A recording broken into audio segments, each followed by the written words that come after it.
Welcome back to the Wilburn Auditorium on the campus of Pepperdine University's School of Public Policy here in Malibu, California. I'm Ted McAllister, the Gaylord Chair and Professor of Public Policy. And we enter our next conversation on the roots of education policy with Professor Margarita Mooney Suarez. In our last session, we discussed the work and thought of French philosopher Jacques Maritain and the recovery of reality. In this session, we'll highlight the thinking and impact of a Brazilian educator and philosopher, Paulo Freire, with a focus on the transformative imperative. Welcome back, Margarita. Thank you, Ted. This has been exciting. I can't wait.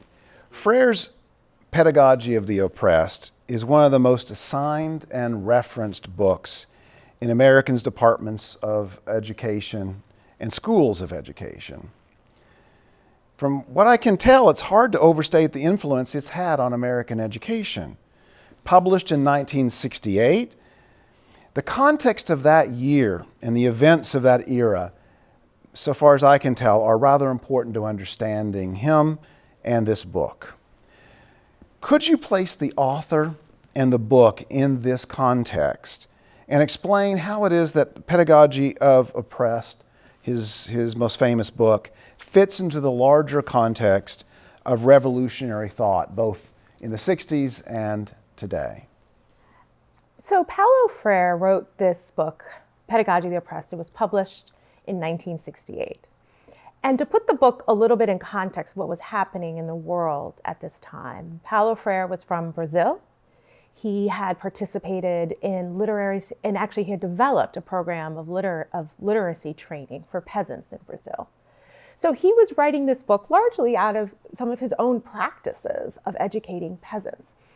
And what he was trying to share with others was, how do you teach people who have been, according to him, have been conditioned into a fatalistic mentality where they accept the poverty and dehumanization that's being imposed upon them. He's also speaking in this book, and I think it's really important, he's speaking to other revolutionary leaders, right? Again, think of 1968. At this point, we've had the Soviet Revolution, we've had the Chinese Cultural Revolution, and in Latin America, importantly, we've had the Cuban Revolution. And people across Latin America are longing to replicate these revolutions as a method of ending the poverty that is so rampant across Latin America. And Freire's argument, and I think this explains in part why he continues to get picked up so much, is that we can't see the societal economic change we want to see without fully engaging people, not simply as revolutionary fighters, he says, but as people with a consciousness of where their location is in history. So he's speaking in a way to revolutionary leaders who want to move too quickly into armed conflict or turning people into fighters. And he wants to rehumanize people through education so that their revolutionary action comes from a place of awareness of their context. So they're not just involved, they're committed to being involved. So he says, for example, that dialogue with the people is radically necessary to every authentic revolution. I had not read Paulo Freire at the time that I myself lived and worked in Latin America, but after I graduated from Yale, I spent 3 years working at the Arias Foundation in Costa Rica, where I was assigned to work with ex-combatants of the civil wars in El Salvador, Nicaragua, and Guatemala. And those wars had largely been fought between a Marxist-inspired guerrilla set of forces and government, well, in the case of Nicaragua, the Sandinistas, who were Marxists, were in the government, but these kind of two opposing sides of the Cold War, right? Capitalism versus socialism. So I had seen kind of the long-term effects of Paulo Freire's work to try to educate peasants to get to fight the wars. And so I understood what he was trying to do was to go directly to the people and not just turn people into fighters, turn them into people aware of their poverty. I also did work in Haiti. My first book was on Haiti, where these kinds of literacy campaigns had also had tremendous spread all around Haiti. But I began to actually read Pedagogy of the Oppressed and consider Paulo Freire because as an educator in the United States, I was starting to see students use language that struck me as coming from this legacy of thinking about revolutionary change and applying it to education. So what draws people into Freyr, right? Because he's writing from a particular context of Brazilian peasants. So why are students in the Ivy League or in Malibu reading this book and resonating with it, right? Well, he provides, I think, really colorful imagery to talk about the kind of alienation that people experience when they're oppressed. And he provides kind of a real emotional connection to people's experience of feeling dominated. And he calls for critical thinking that's going to change the world, right? So he wants to kind of move from this fatalistic view of the world where we can't do anything about the suffering around us and present a pedagogy that's going to empower people. You know, he wants to break down the student-teacher dichotomy where teachers become students of their students and, you know, students become teachers of their teachers. And, you know, he wants to break down this kind of authority in the classroom and uphold that everybody has the capacity to, inside of themselves, come to know their place in history and take charge of that place in history.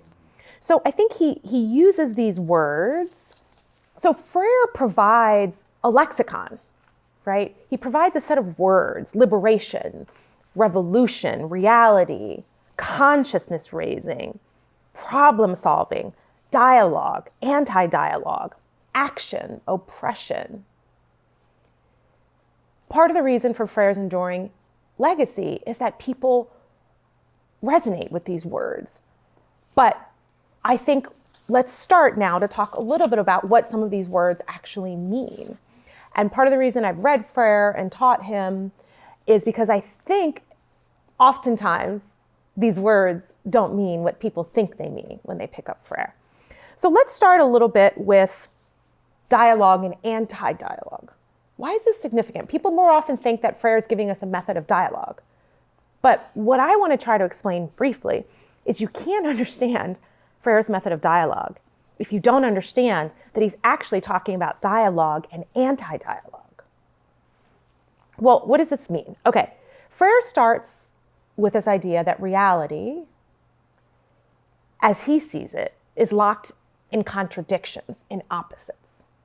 So the oppressed have to have an oppressor, right? And education, to the extent it's going to solve this problem of oppressed and locked in contradiction with the oppressor, well, the oppressors have their form of education, and for Freyre, it's anti-dialogical. He calls this anti-dialogical method of education, he calls it the banking method, right? Where oppressors pass on, he calls this a love for the past, a love for the dead past, necrophilia, a love for dead things. And they pass on this dead set of books and ideas to the oppressed in a way to try to fool the oppressed to identify with the oppressors. But you see, this is anti-dialogical for Freyre because this necrophilia, these old dead ideas, have nothing to do with their experience in the world. So Freyre's method of dialogue is primarily about consciousness raising for the oppressed to come to see what their true experience is, to come to see that they are oppressed, and to come to see that inside of them, they have a protagonistic role to play in history, to participate in the revolution, to resolve this contradiction between oppressed and oppressor. So they need to fight. So dialogue is actually about consciousness raising to prepare people to fight as a group to overcome oppression and the anti-dialogical method of action. So Freyre says in Pedagogy of the Oppressed, quote, "If men and women are searchers and their ontological vocation is humanization, sooner or later, they may perceive the contradiction in which banking education seeks to maintain them, and then engage themselves in the struggle for their liberation. So, again, I think there's some echoes of Dewey also in Pedagogy of the Oppressed, that human beings are in a process of becoming, they have an unfinished character, and reality has a transformational character. So this kind of gets to this topic we talked about yesterday. Education is transformation. What does it mean to say education is transformation? Well, again, I think we need to ask ourselves, what does Freyre mean here by transformation? He means transforming history, not transforming oneself, right? This critical consciousness raising is the real end here is to transform history. And he says, and here I'm quoting from Freyre again. Freyre says, quote, "The action and reflection of men and women upon their world in order to transform it," end quote, to transform the world. This to me has echoes of, I think, Marxist philosophy, right? That the goal of philosophy isn't to know the world, it's to change it. But they're not changing themselves, right? There's no personal transformation. There's consciousness raising, but it's just consciousness raising to come to acknowledge the reality of oppression. And so from that, the role of the teacher is not to, take students like a banker would and make deposits of dead information into these passive receptacles. He uses these kind of colorful terms, right, for the banking model. That the banking notion of consciousness, that has to be overthrown, and the educator's role is to regulate the way the world enters into students. So the educator's role is to pose this problem of this fundamental contradiction between the oppressed and the oppressor, and get the oppressed to see that they have a protagonistic role to play in overthrowing this contradiction. Well, there's a lot there that we can to work on unpacking. I want to eventually come back to the conditions he experienced, which you described as a kind of people locked in a kind of fatalism because of their conditions, economic and their power relationships, which is a kind of hopelessness, I think, and so one understands that people who are hopeless would be who confront these ideas would be attracted to them. But there's another question that we'll get to later. But I just want to make sure we don't lose that point that you made early in your comments, that there are a set of conditions that make Freire's argument powerful to people who are powerless.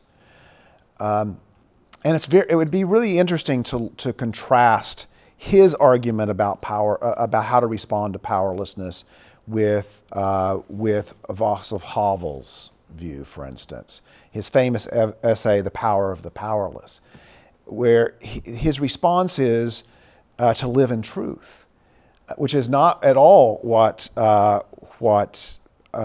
Freyre means by consciousness raising or lived experience.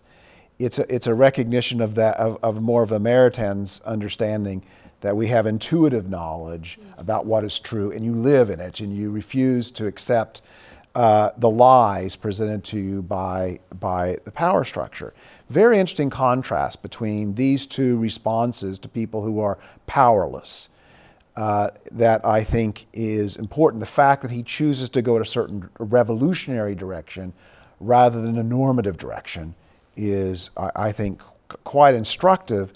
It still leaves open to me the question of why people in Malibu or people in elite schools in Manhattan might find this attractive. But let's come back to that just as we get some more clarification. One of the things that you emphasized here is the desire to rehumanize people. I'm not sure I know what that means, what he meant by it, or in a broader sense, how he understands the human person. We've talked about Maritain understanding of the human person, which I take Freyre to disagree with in some fundamental way.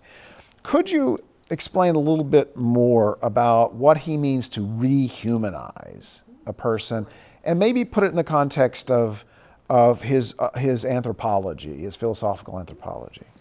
Absolutely. All of Freyre's language comes back constantly to this idea of humanization. We need to rehumanize education. So it's a fair question. What's his view of the human?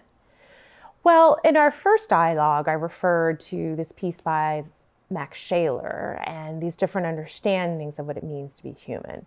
The religious and mythical man, which is where I would put Jacques Maritain, the idea that we're created by God, we're endowed with capacities, but also in need of salvation. Comparing that to the Greeks, Homo sapiens, where our rationality is what distinguishes us, our rationality with an openness to the transcendent, for sure. And then in the modern era, Shaler uses this term homo faber. We're primarily creatures, we're beings who make things. I would say Freyre's view of humanization is we're homo faber, we're beings who make things. He says in Pedagogy of the Oppressed that the peasants are dispossessed of their land. They're dispossessed of their productive capacities. They're alienated from being owners of the means of production, right? So it's pretty clear that his understanding of the human person, the primary thing we are, is producers. And we've been robbed of that by the oppressor. So the goal of the revolution that he cites and he praises, the Soviet Revolution, the Cuban Revolution, the Chinese Revolution, these are all about class struggle. So Freyre's understanding of the human person is that we're homo faber, and his understanding of history is that there's owners of capital and there's the dispossessed. So what is recovering our humanity for Freyre? It's recovering our productive capacities. Now, again, he doesn't discount the symbolic dimension of human life or love or, camaraderie. He uses these words, solidarity, all of that. But ultimately, his telos, if you want to call it, his end game is a revolution in the means and the ownership of production. That's his end goal, right? So all of the other capacities we have as human beings are meant to serve that goal, which then raises the question, well, is that all we are as human beings? And are all of these other things that we like to talk about, solidarity, communion, those become instruments towards an economic and political end, rather than ends in and of themselves? So what happens, for example, when you have dialogue within the oppressed class and they don't all reach the same conclusion? Do you love each other then? It's not clear to me in Freyre's scheme that you would. Rather, he says in chapter 4, right, that some people who belong to the oppressed class are serving the oppressor. So then what does you don't dialogue with those people then, because they have internalized a false identity. False consciousness. Yeah. So then, dialogue can only happen amongst people who've already made this a priori commitment to certain principles. Mm-hmm. So it sounds to me as if he's functioning with a pretty conventional Marxist understanding of this, which emphasizes that humans are alienated, and they're alienated particularly from their production, and that what it means to be fully human. It's almost as if you really don't want to say rehumanize, but to humanize, because the entire Marxist understanding is that people have never, by this understanding of being fully themselves as producers and creative beings in the act of production, right? Because that's crucial to Marx, is that you're not only losing the effort you put into producing something, you're losing your right to be creative in the enterprise, which is deeply connected to who you are. That is not only something that's never happened in human history for most people because of this oppression which has been universal. So the goal is therefore to humanize. It therefore suggests, and I'm wondering if Freyr would agree with this, almost like it's a Marxist teleology. Marx is a clear teleology, right? We have an end of history, and that end of history comes when everyone is free from false consciousness, is entirely free to get the products of the produce of their labor, and are fully a part of a society without power relations. Is that accurate? Is he operating with that kind of broader Marxist understanding of alienation and of the human, and which I suspect at least partially true, and yet he does seem to suggest, well, he doesn't seem to suggest, he argues that this is permanent, we ought to be engaged in permanent liberation, which suggests something other than a final teleology, an end to history that Marx would give us. Well, to start with the end part of your question, why does Freyr suggest that this revolutionary approach to education have to go on and on? Well, because if the starting point of reality is contradiction, and the starting point of education is problem solving, then everything about education has to be resolving a contradiction. And every time you resolve a contradiction through a synthesis, you get a new contradiction. And so he's acknowledging this. And there's no final resolution as Marx would argue. There's just always a new contradiction into the indefinite future. I wouldn't say Freyr puts it in those words, but he leaves it unsaid what would be the principle of integration. There's a synthesis of contradiction, but there's always born another contradiction, because there's no metaphysical essence that he identifies. There's no fixed human nature, right? There's no divine creator, at least not one that he specifies. So it seems to me that the process gets locked in this kind of repetitive nature, that you always go back to a contradiction, and you always go looking for a problem to be solved. There's no place in this lexicon that I can see for contemplation. So it's constant revolution is transformation. But transformation, transforming the world. So this word transformation, which seems so important to this, suggests that something different from formation, which we talked about with Maritain, right? So what does, I would also add that transformation seems to be one of the code words of higher education today. People will say the purpose of education, the reason you come to college is transformation. A lot of administrators say this, for instance. So what does it mean to transform, and how does that differ from formation that Maritain would calls us to, calls education to?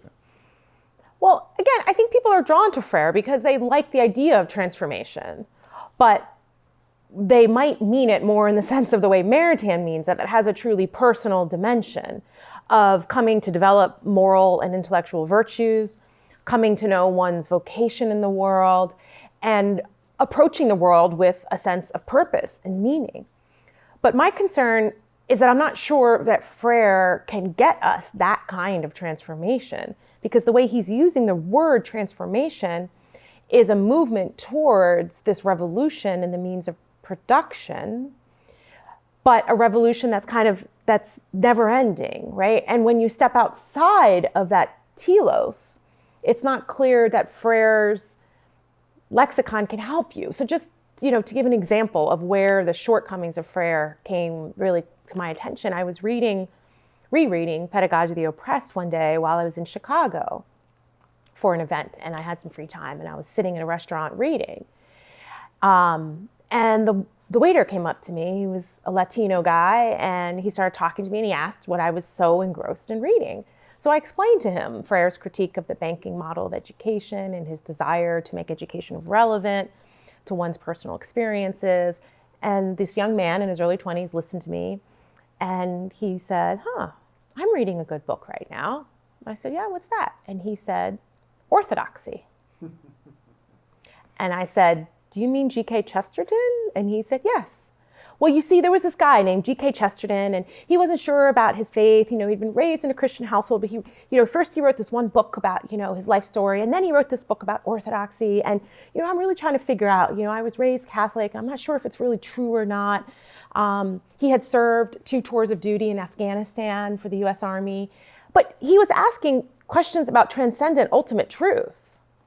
So it may be that there's something to Freire's method, but it'll never get you to what this young man wanted to talk about, which is, are these ideas about who God is and my eternal reality, are those true? Mm-hmm. And he wasn't interested in those questions just for intellectual, playing around. He thought that they had right and wrong and true and better answers, and he was looking for those answers.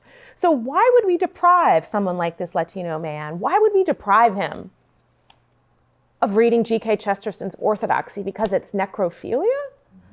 Because it's written in a context that's not his own? Again, part of Freire's method of education doesn't have a whole lot to do with education, because there's no past to be preserved. There's no ideas that transcend time. There's no truth. There's only contradiction and power struggle, and the end is for you to embrace your revolutionary potential. So again, I find that Freyr, he certainly lived long enough to try to respond to some of his critics, and I think in chapter 4 of Pedagogy of the Oppressed, he tries to respond to some of the shortcomings of the revolutionary education. And he says, so Freyr writes in chapter 4 of Pedagogy of the Oppressed, quote, the dominated consciousness is dual, ambiguous, full of fear and mistrust. The internalization of the oppressor by the dominated consciousness of the peasants in Bolivia explains their fear and their inefficiency. So what he's doing there is he's reflecting on Che Guevara, who was originally from Argentina, fought with Fidel Castro in the Cuban Revolution, served under Fidel for a few years before he left and went to go start the revolution in Bolivia, which never happened. So Freyr is asking, how come the Cuban Revolution didn't successfully get replicated in Bolivia? And what he points to is just that the dominated consciousness is full of this fear and mistrust. So there's nothing wrong with his framework. The failure of this model to work isn't a sign that the framework is incorrect. It's just a sign of how deeply internalized the oppressed have taken on this kind of dual, ambiguous, mistrustful situation. So again, one begins to wonder, well, what is this historical method that Freyr is supposedly presenting, right? Because he talks a lot about history, but also in chapter 4, where he discusses some specific examples of models of education that he likes, right?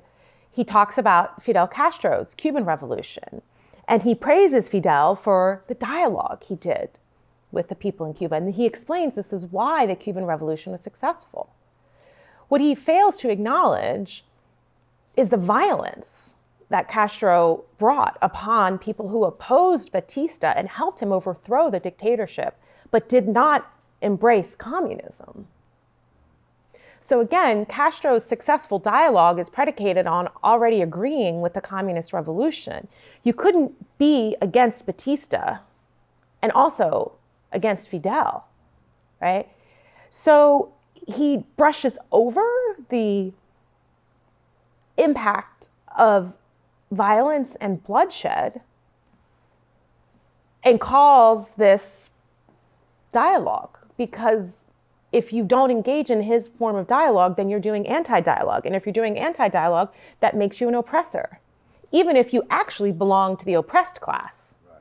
So again, it becomes confusing, because then what is the grounding for saying someone is oppressed or oppressor? Is it actually whether or not they're dispossessed of land or not?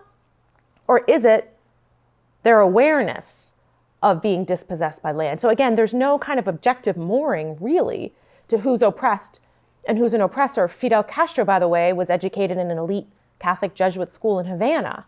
So technically, he's an oppressor. But by identifying with the cause of the oppressed, he seems to evade being an oppressor. So again, being an oppressor and oppressed isn't actually a reflection of what your economic status is, because that would exclude Fidel and Che Guevara, and frankly, most revolutionary leaders came from the oppressor class. So he leaves unanswered the question how it is that Fidel and Che and others have supposedly transcended their material circumstances to embrace the correct identity, and people from the oppressed class, as he identifies it, can't seem to transcend that and embrace a different identity. If they do so, they're identifying with the oppressor. So the transformation really only goes one way, towards what he thinks. That might be a clue as to why privileged people are so attracted to this school of thought as well. And so essentially you're saying that the key here is not your material condition or your relative position in power, but it is your ideology. Do you have the right set of ideas, or do you have the wrong set of ideas? One of the things that I keep thinking of as you talk about his goals of transformation. In a minute, I want to go to the discussion of praxis and knowledge as applied to action, but I don't want to leave this transformation yet without making the observation that the idea of transformation rests upon a kind of loathing of what something is. It is not the idea of forming something where you want to fulfill it, complete it. You want to kill it. You want to kill Saul and make Paul. You want to destroy it. The underlying attitude of gratitude is therefore prohibited. You cannot be devoted to the concept of transformation if you're a grateful person. If you like something, if you want to preserve something, if you believe that what you have, however small and limited it might be, is something worth keeping and to be grateful for what you have, that attitude is utterly hostile to the transformative imperative. And I think I see it in starker terms than you, this distinction between transformation and formation. And I do think that people use the word transformation to mean what Maritain and others might say is the goal of formation. But I can't escape the fact that transformation is the destruction of something and creation of something new, rather than the cultivation, the building, the development. The concept of human nature needs to be fulfilled is replaced with the idea that we have to get rid of those kinds of humans and replace them with new kinds of humans in terms of their consciousness, in terms of their understanding of who they are and how the world works.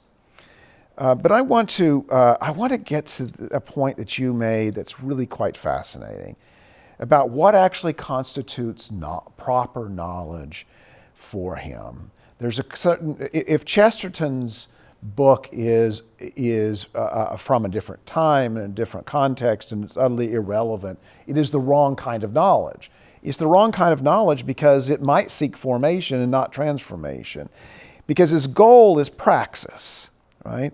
He wants to de-emphasize us as reflective, the idea that we're reflective beings, and to focus us on the cultivation of a certain kind of knowledge. And I want to get that sharp. A certain kind of knowledge that leads to action, and action is aimed at transformation. So you pointed out the goal of this is to engage, or the means for this is to engage in consciousness raising. Right? So I want us to come back to that. We're trying to raise our consciousness in order to become aware of these oppressive conditions. It follows, I think it follows, that there's a kind of knowledge that comes from oppression. That you have to internalize, that the experience of oppression gives you a kind of knowledge that we often use today, or people use in the strange phrase lived experience. That there's a kind of knowledge that is yours. No one else can give it to you. You can't get it from any place else. It's from lived experience. That suggests that this, once you've gotten rid of the things that are barriers to understanding your experience properly, and therefore understanding the oppression under which you live, that once you do so, it leads to a kind of informed action, knowledge that leads you to change things or transform things. Is that accurate? And could you flesh that out, particularly an emphasis upon praxis? Mm-hmm. Well, I wanted to go back to what you said in the beginning of your question about the difference between transformation and formation.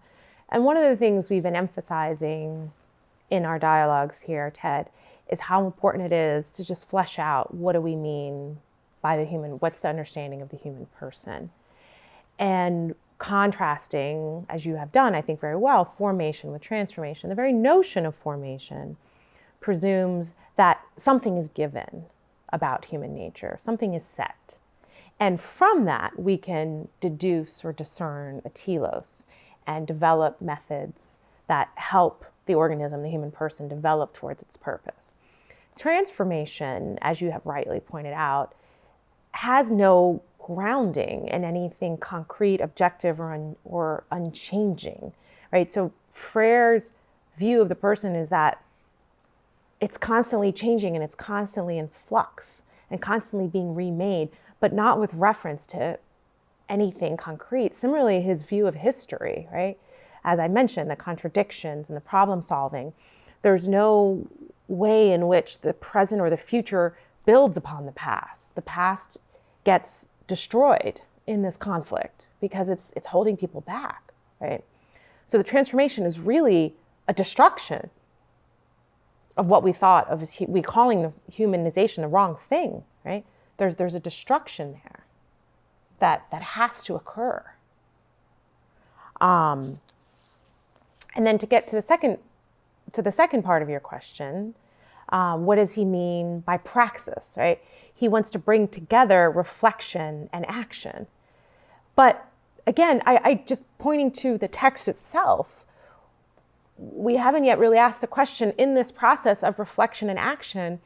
Well, first of all, why do peasants or the oppressed need the teacher to pose this problem to them? Why do they need someone from the outside to pose the problem to them?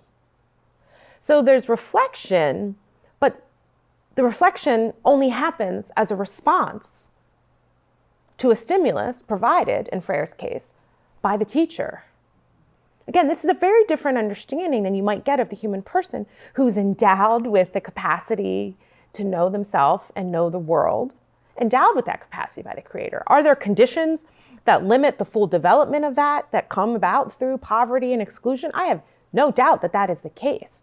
But I can tell you, having been in very rural parts of Central America and Haiti, people who live in conditions of extreme poverty and exclusion have a capacity to reflect on the world and on their experience without a problem-solving educator stepping in.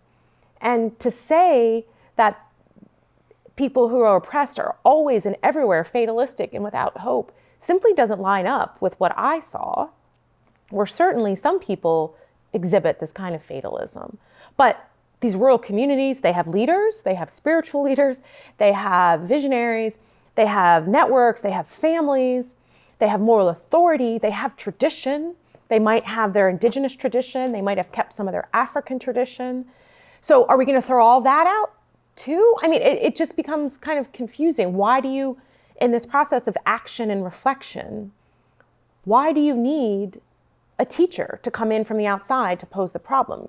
Well, because nothing in their own tradition or community had this kind of revolutionary impetus to it.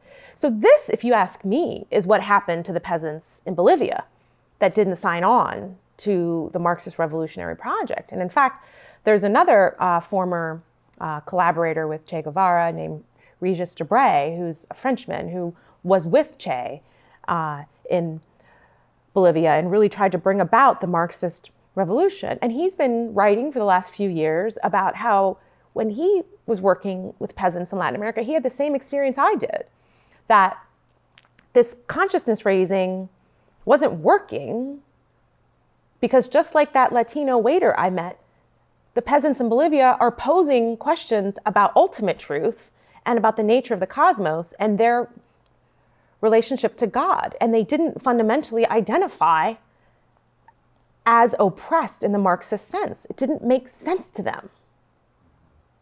So what he wrote is that, well, you know, the peasants in Bolivia are more moved to action by their reflection on who God is than they were on their Marxist reflections about conditions of oppression under capitalism.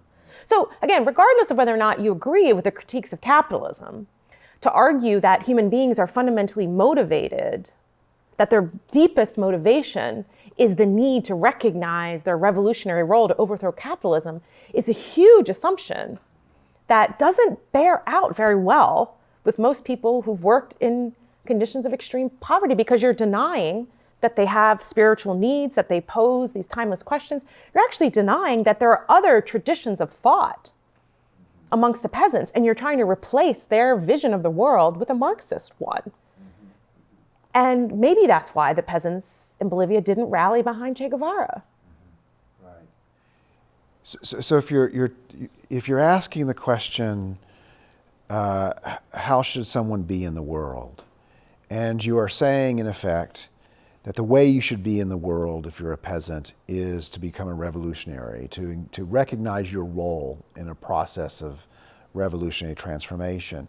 Are you saying, in effect, that you ought to not think of your way in the world as being a father or a mother or being a member of a church or being a member of a village, or that those ways of being in the world are to be de-emphasized in order to empower you to understand that you have an imperative to become to know your role in the process of transformation or revolution? And if that's true, it seems to me it's what part of what you're saying is that you're undermining very real goods that people have. However impoverished they are, there are real goods in their lives. It means something to be a mother, right? This is a way in the world that matters. It has meaning. It matters. It's meaningful to have a God that you have a personal relationship with, and a church to which you belong. That these are not to be undermined. They're to be celebrated, even if there are questions of justice and other goods that need to be addressed. Does his understanding of that revolutionary consciousness suggest that that's the way that being a revolutionary, being someone engaged in transformation, is the way you ought to understand yourself in the world? I wouldn't necessarily say he explicitly says that in so many words, right? I don't know that there's anything in Pedagogy of Oppressed that explicitly says families don't matter, communities don't matter. However, I think it would be logical to deduce from what he does say, and from looking at how these ideas have played out in history, that one, and this is what I often hear people saying, look, you know, I'm not denying that family and community, all those things matter, but we've got to get to this revolutionary process of change to overthrow capitalism, right? So right now is the moment, you know, to act, right? Right now we have to do something to change the conditions of oppression, so that later on, we can kind of get back to the business of, family and community and all those goods, right? But look, how do you expect people to really live out their vocation as, fathers and mothers and members of community when they can't put food on the table, right? Or when they've been dispossessed of their land, right? And so I think there's a sense of urgency in Freyr, right? That now is the time. We are living in this moment of history where it's possible to radically transform society. And the alternative to that is perhaps more incremental, right? That the way to lasting, sustainable change is by building community ties, strengthening families, preserving knowledge, being open to new forms of knowledge. And that takes a lot of patience, and it's kind of a long game. And you're going to miss this amazing opportunity we have. And there's a shortcut to get there. People I know who have embraced this way of seeing the world and then have left it, have said that, well, really, they like this because it seems like it's like a shortcut. We don't have to worry about, human sinfulness or fallenness. We're going to have this revolution, then everything you want about family and community is going to be so much easier. If we could just get to the revolution, then all that other stuff is going to be so much easier because we're not going to have to fight this oppression, right? So I think a lot of people who embrace this view really want to maintain family and community and tradition, but they want a shortcut. And I think the issue with Freyr, and we'll see this later when we get to Giussani in the next section, right? Giussani says, people are always looking for a way to shortcut the reality of human fallenness and sinfulness. So again, when we compare their understandings of the human person that we see in Maritain, a key aspect of Maritain's understanding of the human person is we are called for greatness, but we're fallen in sin. And so we need a personal savior. We need a path to redemption. We need grace. And in Freyr, what we need is the revolution. So God's saving action has been replaced with a revolution. The path to completeness, the path to fullness, doesn't come through personal change, personal transformation. It comes through societal, right? So I think this is what Giussani says when people are looking for an easy way. They're looking for a shortcut. You don't have to change yourself. I don't actually see anything in Freyr that's about changing yourself. It's about, critical consciousness maybe, but it's not about actually formation, the term that you used, disciplining yourself, growing in virtue, overcoming your weaknesses, etc. So none of that is in Freyr. So what we have here is a kind of cosmological view of a grand transformation that then is going to recondition us. So again, I think, and this is what Maritain was getting at, and we'll get back to it with Giussani, there's no true personal subject here because the subject is only reacting to external stimuli. And if we can change those external conditions, the personal transformation will just occur. But there's no personal, so then what's freedom? Freedom is knowing your place in the movement of history. It's not engaging your moral conscience, as Maritain would have it, not engaging with your moral conscience. It's not reflection and action. Again, you asked what reflection and action means here. It's not reflection and action in the sense of, well, maybe there's something about me that needs to change for this to happen. My experience for Freyr, again, this is one of the difficulties in applying Freyr, right? If you belong to the oppressed class, what you experience is true. So we never deceive ourselves about ourselves. I mean, there's no human self-deception here. What kind of psychology is this, where if you belong to a certain class, you have a pristine psychology, and if you belong to the other class, you're completely deluded in your psychology, and even your generosity he calls false. Even what you call virtue is false. So I mean, what kind of psychology is this? I don't see a psychology here in Freyr, or certainly not one I would embrace. So again, he uses terms like liberation, but he's dissolved, and he uses humanization, but he's dissolved what, for Maritain and for the Greeks, made us subjects. Our rationality, our ability to transcend, our ability to reflect on eternal things, our openness to the cosmos. And instead, we have a role to play in this larger picture. And I think that's part of why people pick it up. Because people want to feel that their action is contributing to this larger scale change that's bigger than themselves. And I would like to affirm that desire. But I question whether or not Freyr can rightly satisfy the desires that he's stoking in people to have their actions have a meaningful impact on the world. This is what he's promising. But can he really get you there? Well, I can't find anything in Freyr that would suggest any identity outside of the system of oppression that he identifies. I cannot find anything that would support a construction of a person's identity tied to family or church or anything. If he allows that, he doesn't explicitly embrace it. And those who are in the tradition that Freyr is a part of have explicitly and are explicitly, Black Lives Matter being among them, but a variety of them, rejecting the idea of family as a part of the oppressive system. And I don't see anything I suspect that Freyr fully agrees with that, but I certainly find nothing in Freyr's argument that would suggest that any of these structures that have been a part of that of tradition or historical ways of being can in any meaningful way be justified, except insofar as they are fundamentally transformed, as the phrase goes.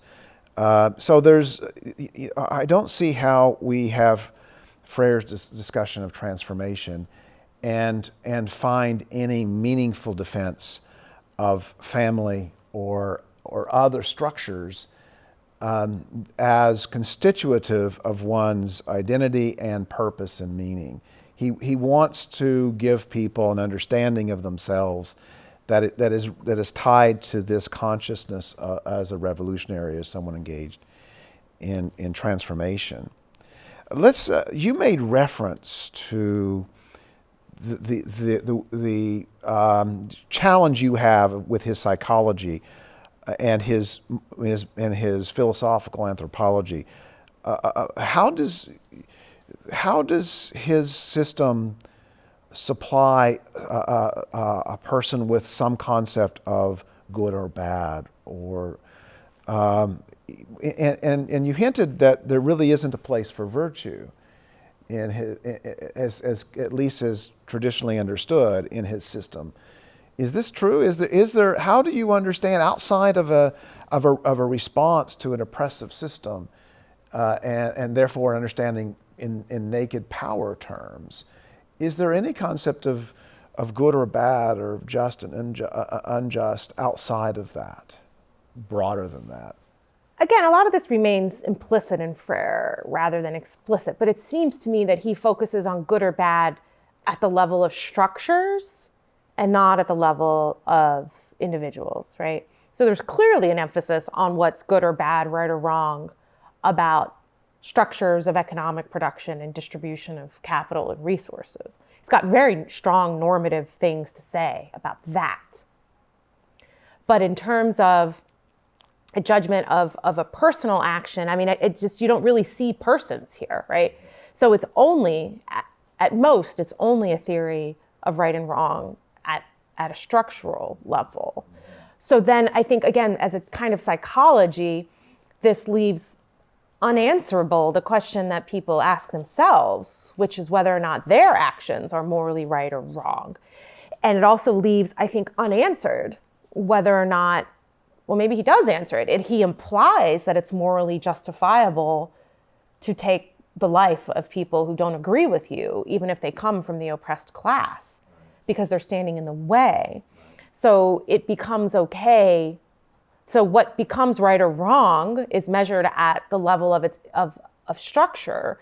But again, for someone who talks so much about human dignity and humanization, there's a justification of violence here, and certainly a praising of people who used violence to achieve their structural ends. So violence then becomes okay if it's producing the right end. Now, I would just point out that, again, one might think that that's completely justifiable. But I would point out what you were getting at before, that there is an alternative view of justice. And as I mentioned, when I returned from Latin America and began studying sociology, that's when I started reading Jacques Maritain, primarily his political philosophy. And so at the same time that Freyr was writing Pedagogy of the Oppressed and talking about it, Jacques Maritain had been working a lot in Latin America precisely on questions of justice. And he approached it from within the Catholic intellectual tradition, which has concepts such as subsidiarity, right? That small groups are better at making decisions about the allocation of resources, that has a central role in the family because of its importance in structuring the moral conscience. All these things we also see in his theories of education, right? The idea that society has different kinds of institutions, faith communities, educational institutions, and they should be cooperating for the common good, the importance of local communities. None of these things seem to be very relevant to Freyr, right? There's one kind of belonging, and it's transtemporal, and it's universal, and it's, oppressed and oppressor. So there is an alternative view of justice, and I think it's more robust, and it lines up better with reality, at least as I see reality, right? And as you said in the title of our session for Maritain, right, the recovery of reality, right? Reality is a word that Freyr uses, but what does he mean by it, right? And I think Maritain's understanding of reality comes much closer to what you observe. So what's the problem then with Freyr's framework? Freyr really can't tell you what to do when there's diversity within communities about ways to move forward, right? So a lot of political theory, or certainly democratic political theory, grapples with this fundamental question. How do you deal with the fact that people reach different conclusions about how to deal with political, economic, social, and religious issues? Well, and dialogue in that context means learning to live with people who are different than you. And for Freyr, if you're in a particular kind of community, you need to think a certain way. And if you don't think that certain way, you're not actually a member of that community anymore. So I saw this playing out in a lot of the student groups who were beginning to use Freyr's language. When you pose the basic question, who gets to define what's right for the community? There usually ends up being some kind of leadership vanguard that claims moral authority to speak for the community. And dissenting voices within that community get expelled. And that functions as a kind of Gnostic system, right? Because there's the vanguard of those who know. And that's why they should have power, because they know. And how do they know? Well, because they correspond to this pre-existing set of theories. But then, okay, that might be true, but why call that dialogue? You're calling it dialogue while you're actually reintroducing a different kind of truth that is embodied in particular people with authority. So again, that might be the right thing to do, but I wouldn't call that dissolving the student-teacher relationship. Right. You're saying one thing, but you're actually setting the conditions up to reintroduce authority.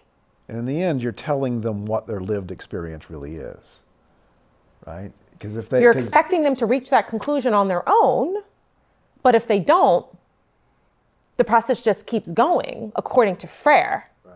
It would just keep going, but the outcome is already a given. So they're not really discovering their own experience. You know where you're headed. You know where you're headed. It's consciousness raising. It's experience has to reach this particular. There is a conclusion to this. There's an end point, and the job of the leader is to get you there. Well, I want to conclude with a couple of contrasts briefly. One with Maritain and one with Dewey. Just this one's the easier one because you've already sketched it out so well. But liberation for Freyr is not the same thing as freedom for Maritain, right? So I wondered if you could just explain what really is at stake by these two concepts. So liberation for Freyr, as I mentioned, comes about through the resolution of a contradiction. So it's inherently the collision of opposites, right? And it's overthrowing something, it's overcoming alienation, but it implies a kind of radical rejection of something. In this case, the identity of the oppressors, the banking model of education. There's a rejection of something here. And a blank slate then appears to create an entire new humanity, an entire new society. We're in control. And we can do anything we want. But first we have to reject what's been imposed upon us. And then we have complete autonomy to create anything we want. Maritain understanding of freedom stems from his understanding of us as creatures and having a given nature. So our creatureliness, our given human nature sets the conditions for how we use our freedom.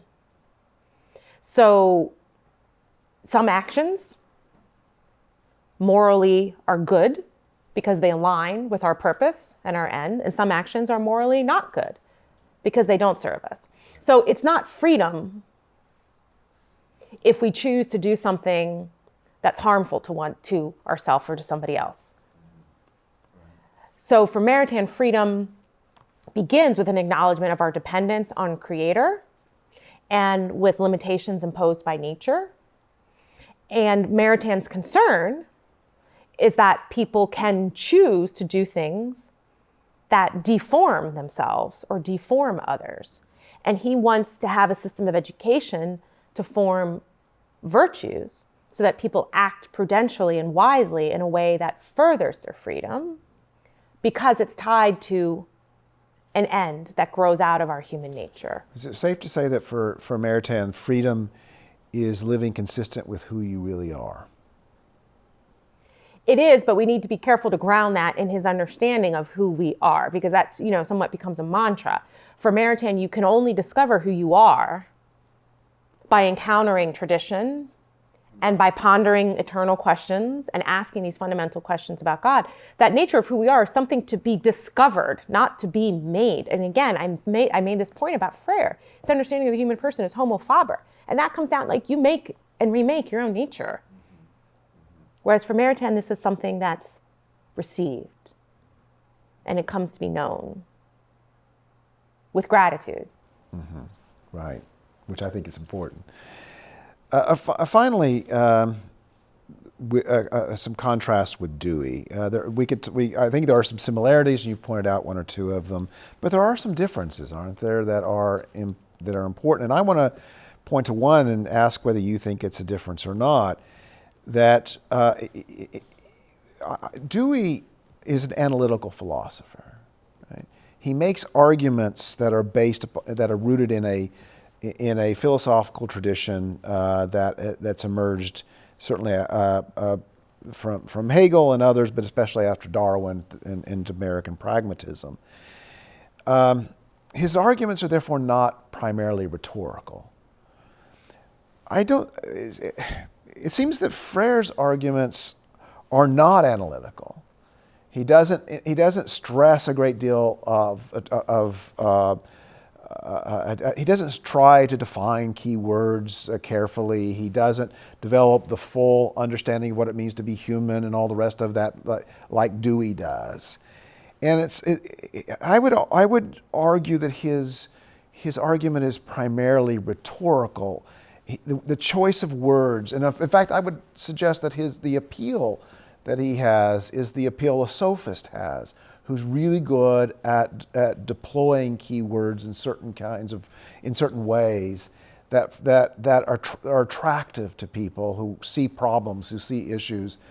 Whereas an analytical philosopher takes a lot of work and it's quite complex. So, do you see this difference between Dewey as a philosopher and Freyr as a sophist? Well, there's no question that Dewey was writing, as you said, in the tradition of analytical philosophy, and he knew and engaged with other philosophers. He wrote prolifically. He expounded upon his ideas. He thought really hard about the meaning of democracy and the meaning of religion, and he does define, for example, his understanding of religion as stripping it of the supernatural. He makes that clear. There's no bones about it, as I talked about in the first session, right? That there's no supernatural and there's no creed. Religion is a kind of system of values, right? Only. So he does make distinctions and definitions in a way that Freyr doesn't seem to be his purpose here. His purpose is to then, use words like liberation and humanization because they resonate, they resonate. But is he a sophist? I think that it's certainly possible in reading Freyr to be misled by what he means. And if you read others who come out of the same tradition, like Herbert Marcuse, who I discuss with Elizabeth Corey in the book, I mean, he uses a term called repressive tolerance, which I think comes closer to, Freyr's notion of dialogue could really be called something very different, like repressive dialogue or, cancel culture might actually fit under his vision of dialogue. Because he's using a word which typically means one thing and it almost in practice ends up meaning the opposite, right?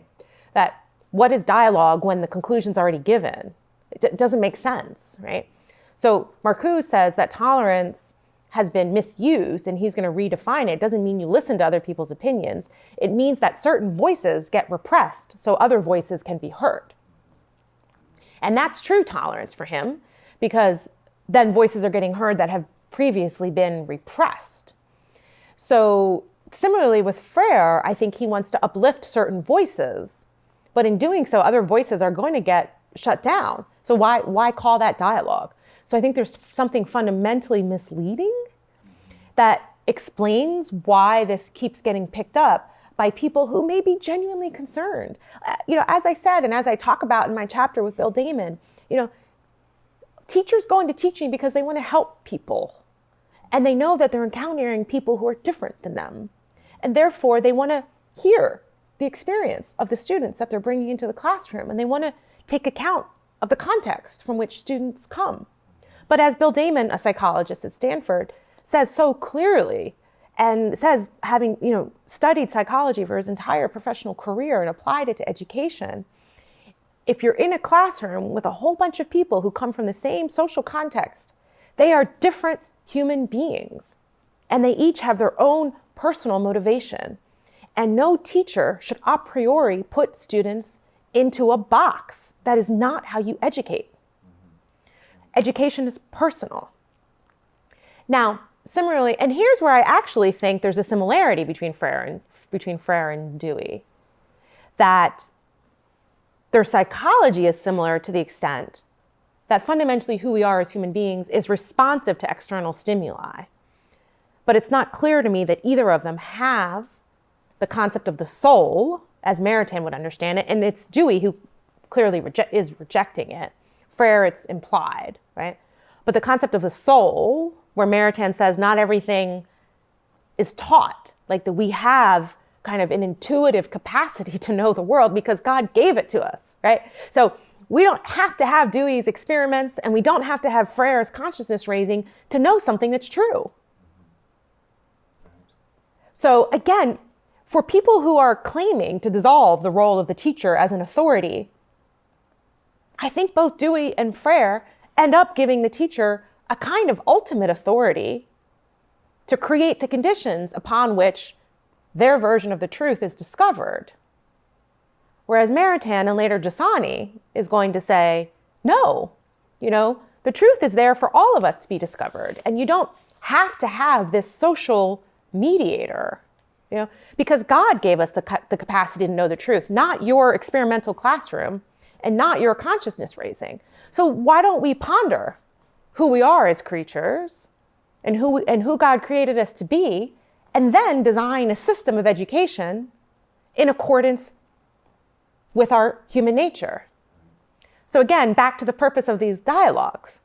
The kinds of educational systems that we create are always responding to an understanding of who we are as human beings. And the thinkers we're talking about here today, Dewey, Maritain, Freyr, and Giussani. I'd say Giussani, who we're going to talk about now, agrees with Maritain, and Freyr largely agrees with Dewey, that Freyr and Dewey were fundamentally social creatures. Our consciousness is social. And therefore, the role we play in society is impersonal.